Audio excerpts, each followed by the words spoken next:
ధైర్యంగా వెళ్ళిపోతున్నాడు ఏమిటంటే పల్లకీ దగ్గరికి అంత దూరం నుంచి కొంచెం దగ్గరికి వచ్చారు. వెంటనే ఆజానబాహుం అరవింద దళాయతాక్షం, ఆయన పెద్ద పెద్ద కళ్ళతోటి రామలక్ష్మణులు ఇద్దరు కోదడ్డాలు పట్టుకుని కనపడ్డారు. ఎలా? ఆకర్ణాంతము బాణాన్ని లాగి పట్టుకుని ఉన్నారు. వాళ్ళిద్దరూ వెనక్కి తిరిగి పరిగెడుతున్నారు, వీళ్ళిద్దరూ తరుగుతున్నారు.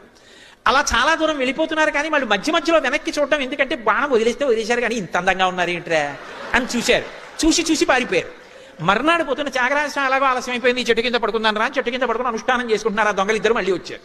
వచ్చి నేల మీద పడి నమస్కారం చేసి, అయ్యా బుద్ధి గడ్డి తిని నిన్న మీ దగ్గర ఏమైనా ఉందేమో దొంగతనం చేద్దామని వచ్చాం, కానీ దొంగతనం ఏం చేయలేదు కానండి, ఎవరో ఇద్దరు మమ్మల్ని చంపడానికి ధనస్సు బాణాలు పట్టుకుని వచ్చారు. ఎంత బాగున్నారో మీ సేవకులు, మమ్మల్ని కొట్టేశారు కానీ ఒక్కసారి వాళ్ళిద్దరిని చూపిద్దురు అన్నారు.